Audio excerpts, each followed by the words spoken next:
Greetings, dear jewelry lovers. Today, I invite you to immerse yourself in the world of the most exquisite and majestic tiaras, which are based on delightful emeralds. As we get comfortable, we begin our journey. Monarchs and royalty adore tiaras adorned with emeralds, reserving them for the most solemn occasions. We have gathered for you a selection of exquisite jewelry with an amazing history that will not yield to great works of art. Every true royal family possesses a magnificent collection of glittering tiaras that have become an integral part of their arsenal. Among all the precious jewelry, emerald tiaras stand out, sparkling from afar and attracting the eyes. Let's take a look at some of the most famous and iconic royal tiaras, each with a fascinating story behind them. Let's start with the exquisite Greville Emerald Tiara Coconut Tiara. This unsurpassed work of jewelry art was created in 1919 in the Boucheron workshop. The tiara is crafted in platinum and set with a scattering of rose-cut diamonds, flanked by emeralds, while the center is majestically set with a 93.70-carat cabochon-cut emerald. This piece of jewelry was originally part of the collection of Queen Mary's close friend Margaret Greville, who presented it to Queen Mother Elizabeth in 1942. In 2018, this iconic piece of jewelry was chosen for the wedding ceremony of Eugenie, Duchess of York, and Jack Brooksbank. Famed for its grandeur and opulence, the Danish emerald tiara traces its roots way back in 1840 when King Christian VIII commissioned a special gift for his chosen one, Queen Caroline Amalia, a majestic parure including a tiara adorned with emeralds that had belonged to the Danish royal family for centuries. Many of these diamond stones were originally gifted by King Christian VI to his wife, Queen Sophia Magdalene, back in 1723, and some of them even previously belonged to Princess Charlotte. These days, this unique tiara is part of the Danish Royal Jewelry Foundation. This means that anyone who wishes can admire this work of art at Rosenborg Castle when the tiara is not being used for ceremonies. It is equally important to note that Queen Margrethe II never takes this tiara outside of Denmark, as the crown jewels strictly remain within the country. Usually, this exquisite tiara is only worn during the most important events in the country, such as New Year's Eve receptions, royal weddings or birthday celebrations. And of course, it should be taken into account that the right to wear this tiara belongs exclusively to queens, which makes this jewelry even more exclusive and majestic. In the history of the Greek royal dynasty, the magnificent emerald tiara, a legendary work of jewelry art, also holds a place of honor. The stones for this unique parure were delivered to Greece by Queen Olga herself, formerly known as Grand Duchess Olga Konstantinovna. Linked to the history of the Romanov family, these emeralds had a special significance, as they had belonged to them for centuries. It should be noted that Olga was only 12 years old when she met her future husband, King George I, and at the time of her wedding she was only 16. In accordance with the ancient customs and traditions inherent in the marriage of nobles to a foreign monarch, Olga brought with her a great dowry. Among the riches she brought to Greece, a special place was occupied by cabochon emeralds. According to Olga's will, these jewels should have passed into the possession of her eldest son, King Constantine I, to become part of the jewelry collection of the Greek royal family. However, fate decreed otherwise, for he died a few years before his mother, and the jewels passed to his son, King George II. It was his wife, Queen Elizabeth, who took it upon herself to create a diadem with Olga's cabochon emeralds as a tribute to her Russian heritage and for her own preference. She favored a kokoshnik design. Interestingly, the Queen asked the jewelers to weave into the design elements reminiscent of her initials, the letters E traced between the emeralds. It is worth noting that the tiara can be removed from the setting and worn as a necklace. The remaining emeralds that belonged to Olga were used to create additional jewelry as part of the complete parure. From 1947, this magnificent piece of jewelry adorned the head of Queen Frederica of Greece at ceremonies associated with the accession of her husband Paul I to the throne. She later passed the Greek emeralds to her new daughter-in-law, Princess Anne-Marie of Denmark, who became Queen of the Hellenes after her marriage to Constantine II in September 1964. But Constantine and Anne-Marie's reign was short. They were forced to leave Greece after a coup d'état and the monarchy was abolished in 1974. Frederica settled in Madrid with her parents, while Constantine and Anne-Marie moved to London, keeping their jewelry collection with them, including a magnificent emerald parure. Chaumet's emerald tiara, created by the famous jewelry house, is the epitome of Art Deco style. Its exquisite design features an intricate combination of diamonds and cabochon emeralds, with a prominent center stone set on a large square-cut diamond. At first glance, the tiara may appear simple, but a closer look reveals the complexity of its design and the exquisiteness of its details. The first royal person depicted wearing this tiara was the Grand Duchess Charlotte, grandmother of the Grand Duke of Luxembourg. It is believed that this piece of jewelry may have been a gift from her husband, Prince Felix of Luxembourg. Occasionally, Charlotte added additional diamonds to the base of the tiara to make it even more pronounced. Her daughter-in-law, Grand Duchess Josephine Charlotte of Belgium, also appeared in this tiara on more than one occasion. These days, one can often see Princess Maria Theresa, who prefers to wear this shining tiara at events both in Luxembourg and abroad. The Vladimir tiara is one of the most significant pieces of jewelry in world history. The first owner of this piece of jewelry was Grand Duchess Maria of Mecklenburg-Schwerin, who became part of the Romanov family after her marriage to Grand Duke Vladimir Alexandrovich in 1874. This tiara, created by the Imperial Court Jewelry House of Bolin, was delightfully versatile, allowing the pearls and part of the diamond structure to be removed to be worn in different variations. After the Revolution, the tiara was inherited by her daughter, Grand Duchess Elena Vladimirovna, who sold it to Queen Mary of Teck. This is how the tiara ended up in the collection of the British royal family, and is often worn by Elizabeth II. Princess Sophia's palmetto tiara is one of the most symbolic pieces of jewelry in the Swedish royal family.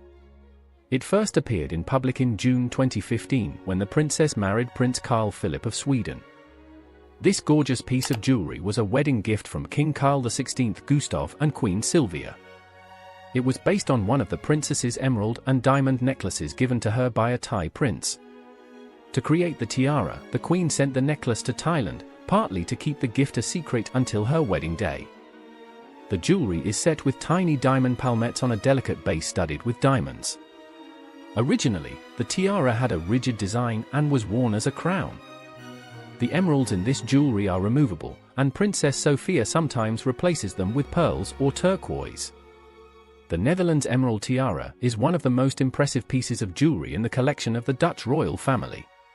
It was made from emeralds belonging to the Schumann family, commissioned by Queen Emma in 1899. This jewelry was presented to Queen Wilhelmina, Queen Emma's daughter. There were originally 6 emeralds in the tiara, but 2 of them were removed in the 1950s to create earrings. Now, the center emerald in the tiara can be replaced with a diamond and the rest of the stones can be replaced with pearls. Currently, however, Queen Maxima most often wears the tiara in its original configuration. The Norwegian emerald parure tiara is certainly one of the most luxurious and breathtaking pieces of jewelry on our list. However, the true origin of the fantastic gemstones adorning this tiara remains a mystery. Historians speculate that this piece of jewelry may have been created in the early 19th century.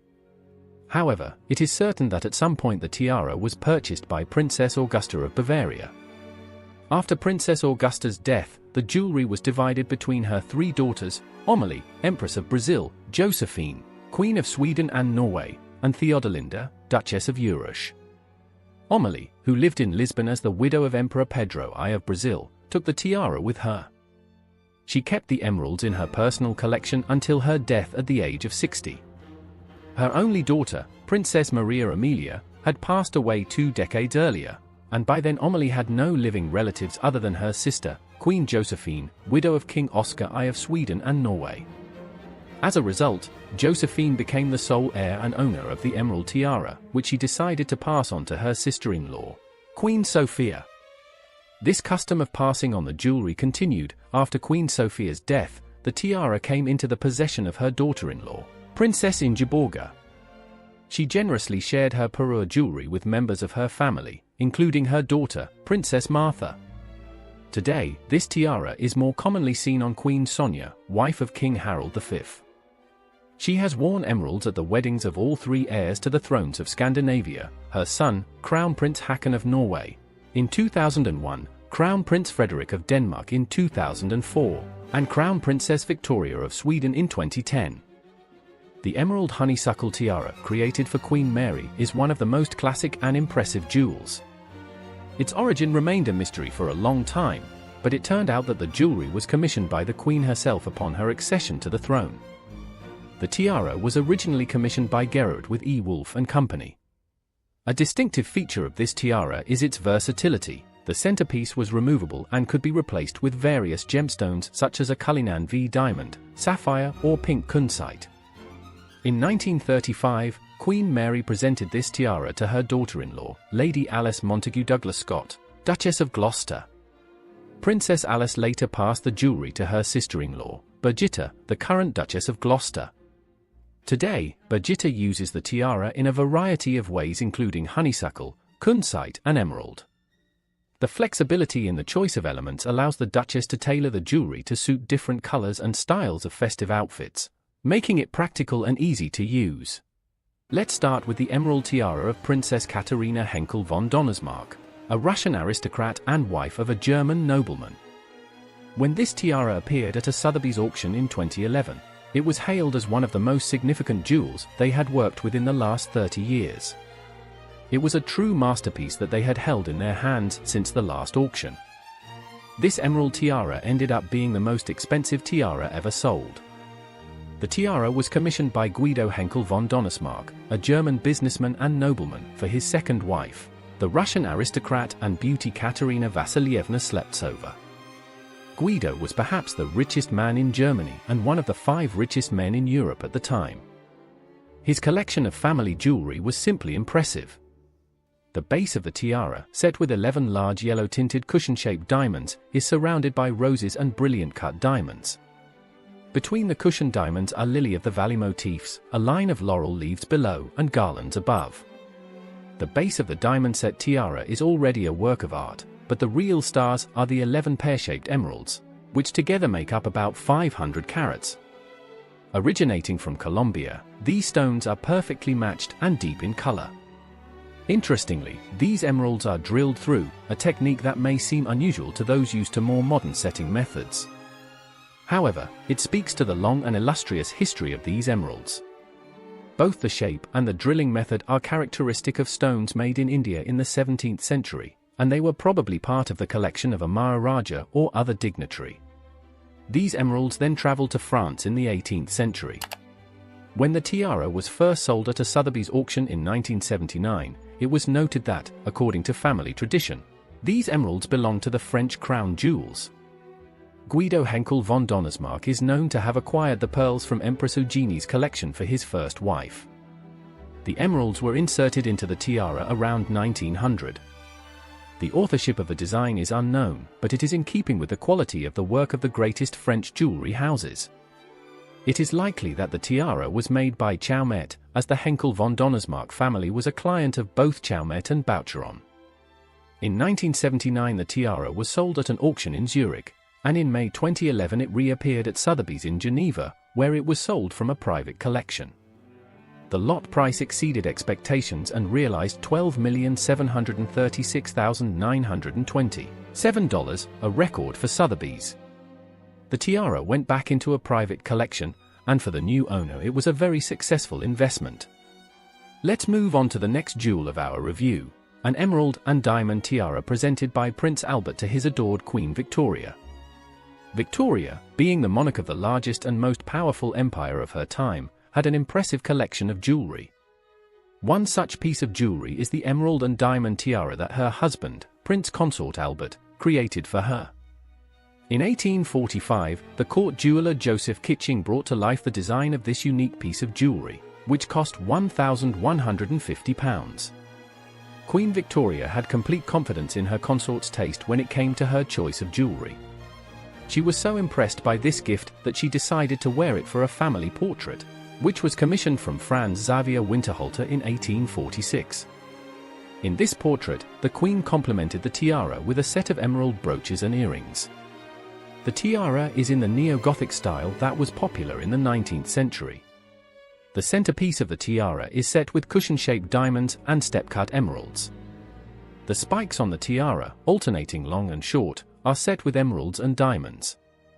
Each long spike ends with a large cabochon-cut drop-shaped emerald. In public life, Queen Victoria often appeared in this tiara at state receptions and international meetings. This jewel is still a striking example of 19th-century jewelry art and a symbol of the greatness of the British monarchy. The exquisite emerald and diamond tiara and parure was a magnificent gift from Queen Victoria to her daughter, Princess Louise, Duchess of Argyll, in 1893.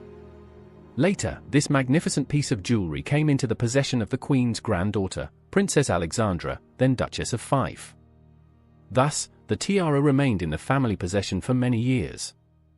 This unique piece of jewelry was last worn by the third Duchess of Fife during the state opening of Parliament in 1960, embodying the grandeur and splendor of monarchical history. The tiara is currently on long-term loan and is on display in the Victoria Unveiled exhibition at Kensington Palace, celebrating the 200th anniversary of Queen Victoria's birth. Any visitor to the museum has the opportunity to admire this unique piece of jewelry art, whose name is Tiara of the Duchess Angouleme. She was the daughter of the famous French Queen Marie Antoinette. This is one of the few 19th-century jewelry pieces that has survived in pristine condition. The exquisite emerald tiara, commissioned by the Duke of Angouleme in 1819, was the pinnacle of the jewelry art of its time. The famous Balst brothers put all their craftsmanship into it, reflecting in every detail the jewelry traditions of the era. The tiara has an impressive symmetrical design inspired by natural motifs, with striking accents in the form of 40 exquisite emeralds set in gold settings. Over 1,000 diamonds sheltering the surface of the curls add to its luster and grandeur. This magnificent tiara was described by historian Bernard Morel in his book The Jewels of the French Crown. He said that 14 of the largest emeralds were originally in Napoleon's treasury, but for unknown reasons, they were left untouched. The Duchess of Angouleme was addicted to this tiara but never considered it her property, realizing that jewels belonging to the royal crown had been used to make it. Maria Theresa held the title of Queen of France, albeit briefly, before leaving the country with her husband, passing most of the jewels to her heiress. The next owner was Empress Eugenie, who adored emeralds and considered them her talismans. These stones perfectly emphasized her appearance and added to her mystique. Maria Theresa's tiara became her favorite adornment at official events and celebrations, where she shone with her irresistible beauty. After the fall of the empire, Eugenie and her husband fled the country, leaving the jewelry in France, in some ways repeating the fate of Maria Theresa.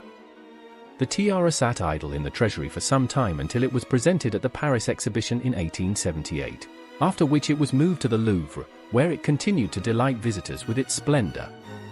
The French National Assembly decided to sell the emerald tiara, viewing it as not too valuable. This step caused a lot of controversy and outrage among the population, but despite the protests, the auction took place in the late spring of 1887, and the tiara was purchased by a private collector. Subsequently, the Wartski Jewelry Company became the next known owner of this precious jewel. According to the company's managing director, Geoffrey Mann, the employees did not realize the true value of this tiara, and regarded it simply as an excellent example of 19th-century jewelers' craftsmanship, nothing more. Shortly afterwards, the tiara's history was uncovered and it was on display at the Victoria and Albert Museum for a time. After 10 years, the owner decided to sell it. The museum tried to buy back the jewelry but was unable to raise enough funds. The Louvre took the initiative and expressed its willingness to pay any amount for this artifact that belonged to the kings of France. Thus, after more than 100 years, the emerald tiara returned to its historical homeland and was installed in a worthy place in the museum display case. Concluding our journey into the world of exquisite pieces of jewelry, I cannot but note that tiaras presented in our story leave an incredible impression. The emerald tiara, which has returned to the Louvre after a century's absence, delights with its historical significance and exquisite design. Its beauty is imbued with the power of time and the events surrounding its fate. On the other hand, the Rococo tiara, created by Bolin CE, impresses with its sophistication and refinement. Its lightness and airiness are eye-catching, while the use of emeralds and diamonds gives it a unique charm and luster. Both of these pieces represent the pinnacle of craftsmanship and creativity of the jewelry masters of their time, and each in its own way is worthy of admiration and attention. As for more information, I would love to hear more about other significant historical events related to jewelry and jewelry. as well as technological innovations in the jewelry art. This is where I say goodbye and look forward to seeing you again.